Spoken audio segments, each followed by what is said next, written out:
Assalamualaikum warahmatullahi wabarakatuh. Halo semuanya, perkenalkan nama saya Berliana Triana Putri. Saya dari Fakultas Tarbiyah, Program Studi Pendidikan Islam Anak Usia Dini, Sekolah Tinggi Agama Islam Tahul Huda Subang, semester 2. Di video kali ini, saya akan sedikit mereview tentang sejarah perkembangan DOP atau tanda baca dalam Al-Quran sebagai penunjang nilai UAS mata kuliah pengantar studi Al-Quran yang diampu oleh dosen kita, yaitu Ayah Albin Alijaya, dan dosen pendamping dari LTMPK TMI Jakarta, yaitu Dr. Abdul Hakim Syukri. Rasulullah SAW bersabda, yang terbaik di antara kalian adalah orang yang belajar Al-Quran dan mengajarkannya. Hadis riwayat Al-Bukhari nomor 5027. Al-Quranul Karim pertama kali dibukukan pada zaman Nabi SAW. Kondisinya masih sangat sederhana, yaitu tanpa titik, tanpa harokat, dan tanpa tanda baca lain pada huruf-hurufnya.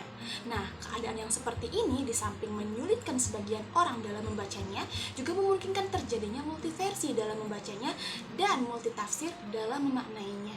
Namun, kondisi seperti itu dari waktu ke waktu mengalami perubahan dan penyempurnaan seiring dengan tuntutan dan kebutuhan hingga keadaannya seperti yang kita lihat pada saat ini.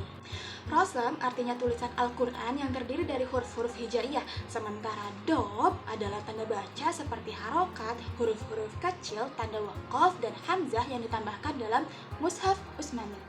Perkembangan DOP atau tanda baca dalam Al-Quran adalah bagian penting dari sejarah penulisan dan penyebaran kitab suci ini.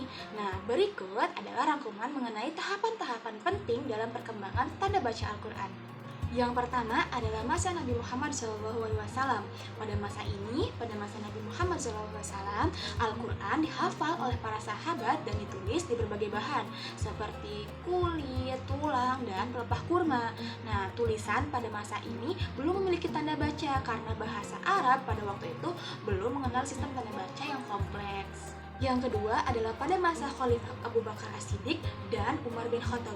Setelah wafatnya Nabi Muhammad SAW, Abu Bakar sebagai khalifah pertama menginisiasi pengumpulan Al-Quran dalam bentuk mushaf atau kumpulan lembaran karena khawatir akan hilangnya Al-Quran akibat wafatnya banyak sahabat penghafal Al-Quran dalam perang. Nah, proses ini dilanjutkan oleh Umar bin Khattab, namun mushaf yang dihasilkan masih belum memiliki tanda baca.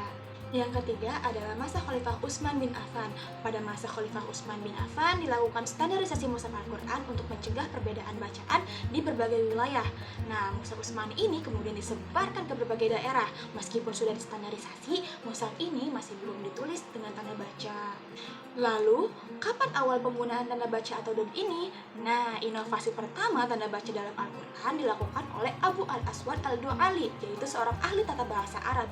Beliau memperkenalkan tanda baca dasar berupa titik untuk membantu non-Arab membaca Al-Quran dengan benar. Titik-titik ini digunakan untuk menandai harokat vokal seperti fathah untuk A, kasroh untuk I, dan domah untuk U. Yang kelima, pengembangan oleh Al-Khalid Ibn Ahmad Al-Furahidi. Nah, Al-Khalid Ibn Ahmad Al-Furahidi ini adalah seorang linguis dan ahli bahasa Arab. Ia memperkenalkan tanda baca yang lebih kompleks, termasuk hamzah, syaddah atau tasydid, dan juga sukun. Ia menggantikan sistem titik Abu Al-Aswad dengan harokat atau tanda vokal yang dikenal saat ini, seperti fathah untuk A, kasrah untuk I, dan domah untuk U. Pada abad ke-8 hingga ke-10 Masehi, sistem tanda baca terus disempurnakan dan distandarisasi. Ini dilakukan oleh ulama dan ahli kaligrafi untuk memastikan ketepatan pembacaan atau bacaan Al-Quran di seluruh dunia Islam. Penambahan tanda baca seperti tanwin atau an, in, un, dan penggunaan yang lebih konsisten membuat pembacaan Al-Quran menjadi lebih mudah dan seragam. Pengembangan DOP atau tanda baca ini terus berkembang seiring berjalannya waktu, hingga pada masa modern cetakan mushaf Al-Quran telah menyertakan semua tanda baca yang diperlukan untuk pembacaan yang benar. Berbagai lembaga seperti Kompleks Percetakan Al-Quran Raja Fahd di Madinah memastikan mushaf dicetak dengan tanda baca yang akurat dan jelas, sehingga Al-Quran dapat dibaca dengan benar oleh umat muslim di seluruh dunia. Nah, kesimpulannya, perkembangan DOP atau tanda baca dalam Al-Quran adalah proses bertahap yang dimulai sejak zaman Nabi Muhammad SAW wassalam dan terus disempurnakan oleh para ulama dan ahli bahasa. Tujuan utamanya adalah untuk memastikan ketepatan dan keseragaman bacaan Al-Quran, terutama bagi mereka yang bukan penutur asli bahasa Arab. Inovasi-inovasi ini telah memungkinkan umat Islam di seluruh dunia untuk membaca dan memahami Al-Quran dengan benar hingga saat ini. Itulah tadi sekilas pembahasan tentang sejarah perkembangan dob atau tanda baca dalam Al-Quran yang dapat saya sampaikan pada hari ini. Semoga apa yang saya sampaikan bermanfaat untuk teman-teman semua yang menyaksikan. Tapi mohon maaf kalau misalkan masih banyak kesalahan-kesalahan, karena sejatinya manusia dalam tempatnya salah, kesempurnaan hanya milik Allah. Kasapian tanpa kakasih, cukup sekian dan terima kasih. Wassalamualaikum warahmatullahi wabarakatuh.